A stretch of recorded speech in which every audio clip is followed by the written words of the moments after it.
Hi guys, welcome to my channel. So in today's tutorial, we are going to see how we can automate the disabling and re-enabling of CloudWatch alarms during maintenance window. So what is this use case? So during the maintenance window, by any chance, if your CloudWatch alarms are enabled, so if any of your infra, for example, EC2 instance or some other infra that we are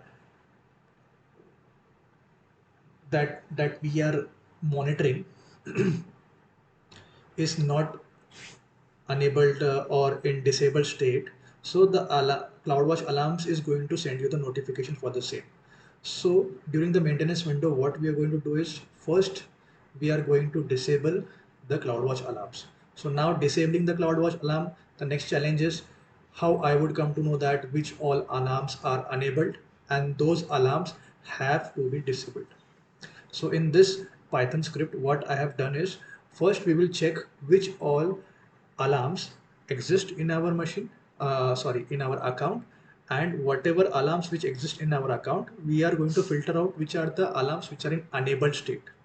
So we are only going to disable the alarms which are in enabled state as part 1, and as part 2 we are going to re-enable those alarms which we have already disabled in part 1. So that would be the part 2. So let's start with part 1.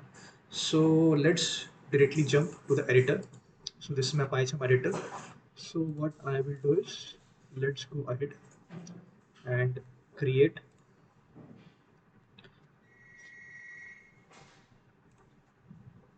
So let's jump to the editor directly. And over here what I will do is I will create a new file. So that let me delete this file and let's go ahead and create a new Python file. So the name of this file would be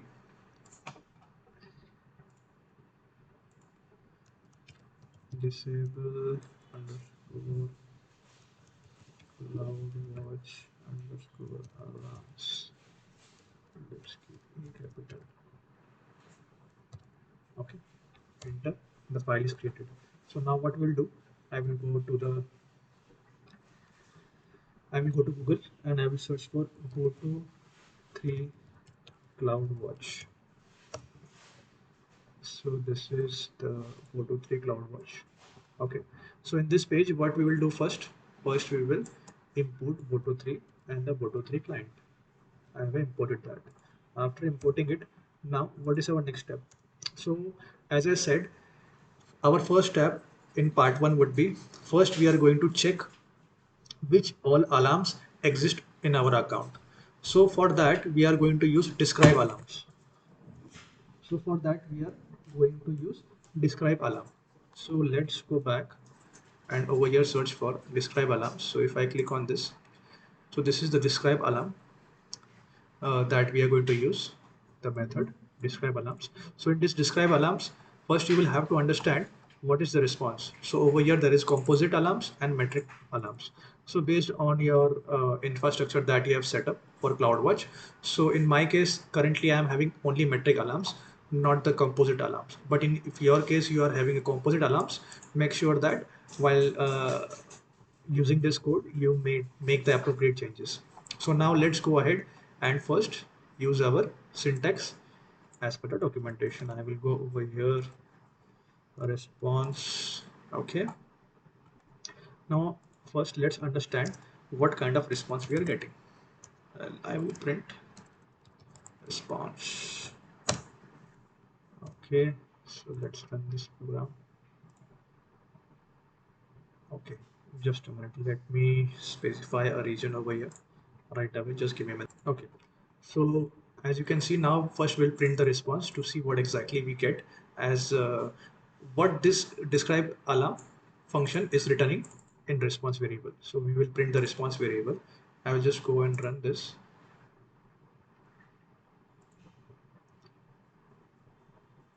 Okay, so this is the output that we got.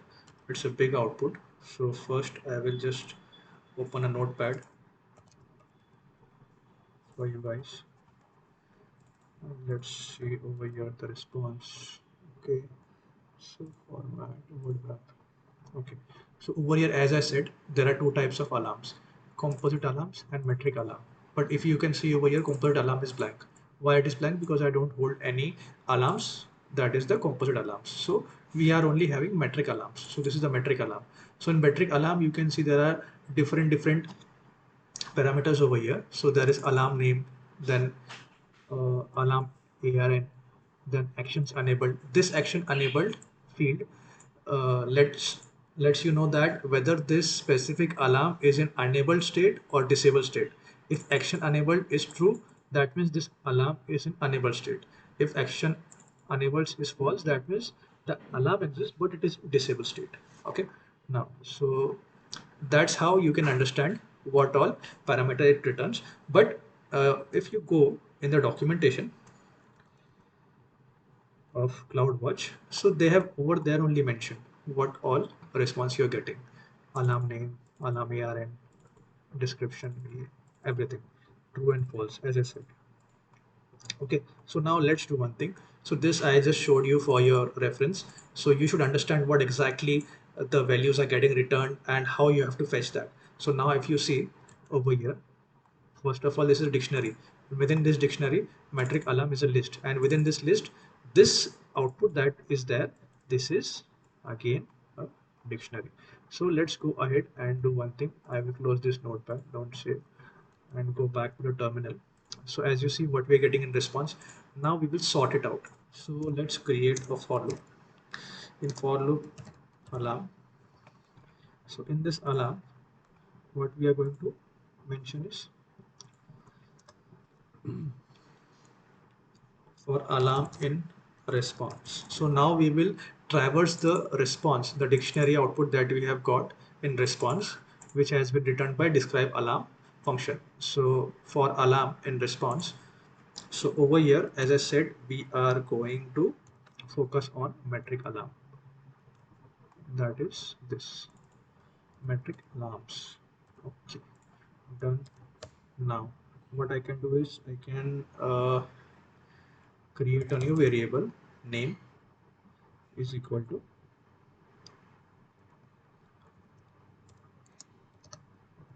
alarm name. So from where I'm getting this value, I am just going to fetch this value, that is the alarm name. Okay, so this for loop will traverse this response dictionary one by one, elements one by one, and it will capture that in alarm, and in alarm we are going to fetch a specific element over here which is a part of this dictionary. So alarm name. So I am now, let's go ahead and print name. Okay, so let's run this code.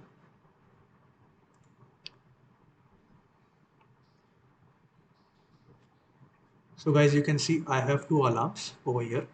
Okay, so these both alarms are currently existing, but I don't know what is the status of this alarm. So instead of this, what I will do, let me go ahead and check actions enabled. So now as we know there are only two alarms existing. Let's see if these are the enabled alarm or disabled alarm. So I will just rerun this program once again. True. That means these alarms are enabled. But in your scenario, if you have 10 alarms, from that 5 are enabled and 5 are disabled. So in that case, we will first have to fetch the status. So what we will do, I will just remove this, make this as status. Okay, action enabled. Okay, now what we will do within this for loop, okay, we will modernize our code and we will use if else. Okay, if status, so if status is true, that means the alarm is enabled, then it will go inside and it will print the name equal to alarm alarm alarm. Okay, copy, paste. Okay, now else,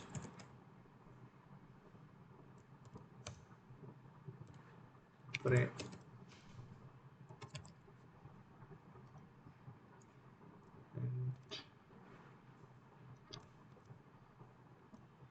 no enabled alarms. Okay, now let's run this code.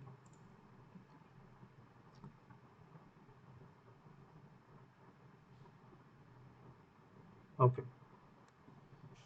okay, sorry, my bad. Over here I have missed the print.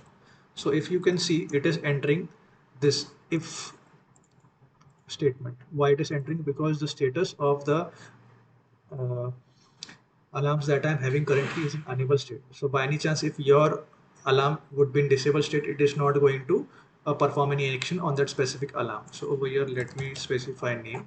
And now if I click on run again, see, it will give me these two alarm names. So what are these two alarm names? These two alarm names are disabled. So I mean to, sorry, enabled. Now we have to perform our code. What action we have to do? Whatever alarms which are in enable state, we are going to disable them. So to disable alarm, what we have to do? Let's go ahead over here.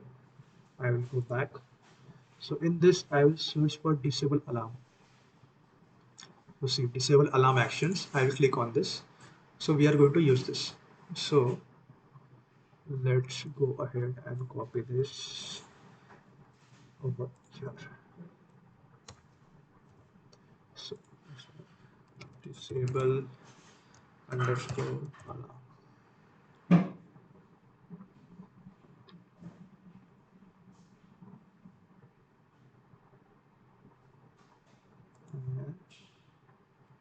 Okay. So now over here, what you will have to understand is, if I go over here, you will have to mention the alarm name in the same format. In this, alarm names is equal to string. So I will just use this alarm names from here. I will mention this argument over here is equal to. So the argument name over here in this list, this will be a list, and over here I will mention name. Okay, so now what it is going to do is disable alarm. So this specific function is going to disable the two alarms one by one. First this, then this. So what we can do, instead of printing, okay, let's print the alarm name. Along with that, um,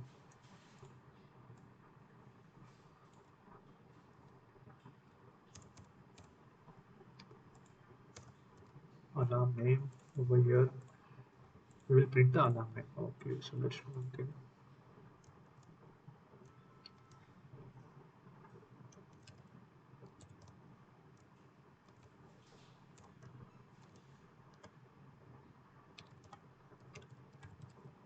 Disable.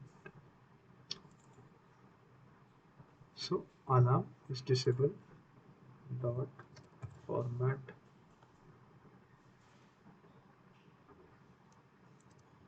name, and the closing bracket. So this will print the message that this alarm name is disabled. Okay. Now till here we have reached. Now as a in part 1, we don't only have to disable the alarm. We will have to note down the name of the alarm itself. So this is the alarm name. Why we will have to use it? Because in our next script we are going to re-enable this alarm, where we will need this alarm names, because for enabling the alarm name you will have to provide the alarm name parameter, which is mentioned over here, alarm name. Okay, so let's do one thing. Let's go ahead. So as you can see, disable alarm is performed over here. After doing this, we will create another variable, that is file. Okay, file is equal to, so I will open,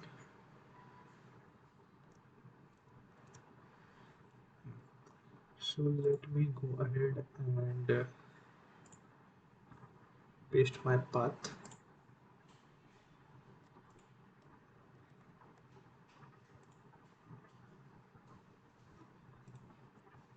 you will have to mention the path where you're going to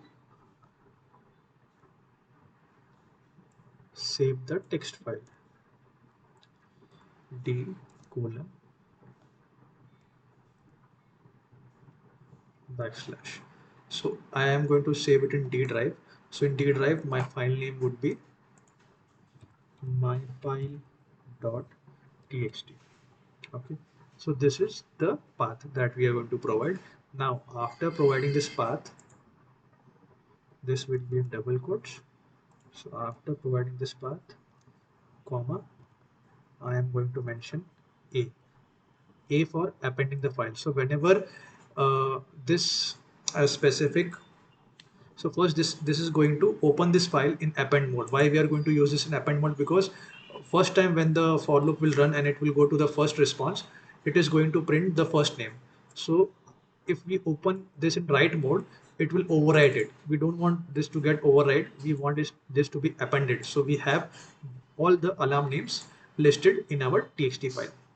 So we are going to open this in this mode. Now we will use file dot write. So over here, as you can see, we have already saved the alarm name in the name variable. I am using the same, and over here plus what I'm doing is next line. So whatever file names which are going to get saved, it will be appended to the next line instead of all together. So it would be easy for you to see what all file names have been created. So now in if status, what it is going to happen first, it is going to fetch the alarm name from the response metric alarm. Once the alarm name is fetched, it is going to get saved in name variable. Then we are invoking disable alarm actions, where we are providing the alarm name as name that we have saved over here, and the response of this is getting saved in disable alarm. Okay, now we are going to the print the message that this specific alarm has been disabled, and we are going to open a file on our machine or wherever you want to based on your requirement, and this file is going to be in append mode. Okay, so as this is in append mode, it will go ahead and keep on adding the entry based on the for loop that we are using. Okay, so this is our final code. Let's go ahead and run it.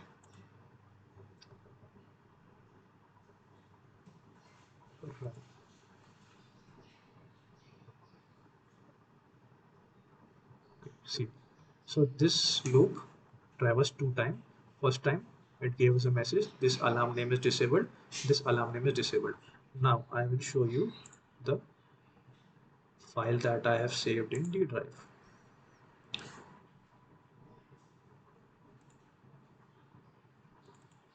So see, this is my file. So you can see the two names which are over here has been copied to the file. Okay, so guys, this is part one. Now let's move to the part two. So let me see.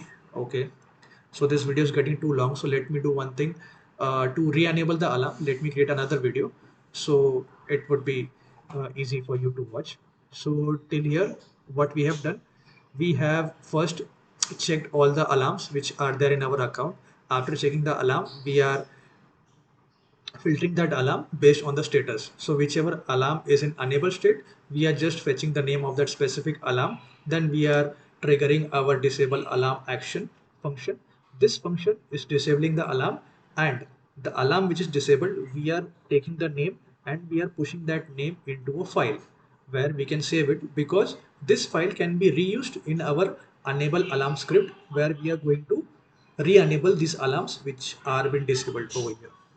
So thank you for joining the session, guys. See you in the next lecture, that is a part 2. Goodbye.